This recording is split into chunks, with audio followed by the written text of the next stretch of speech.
very different. And you can be in a situation where you've been remarried for 40 years. Your new spouse helped raise your children. They see your kids as your own. Maybe they have their own and you helped raise their children. In those situations, it tends to be more kind of like, well, they're all ours. It's like the Partridge Family. Not the Partridge Family, the Brady Bunch. Yes. Yeah, the Brady Bunch. Which is, they all raised them together. However, we do also see people who get remarried later in life.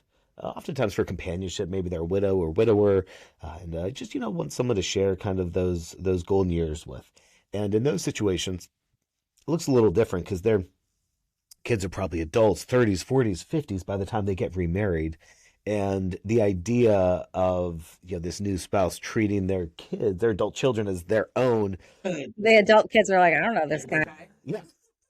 And he's saying the same thing about the kids. They're like, oh, I don't have any like real close feelings for them. So that's the challenge, I guess, is that in those situations you really want to make sure those adult kids are protected, because I don't think there's going to be a lot of devotion from that new spouse to making sure that they're taken care of or protected through this process.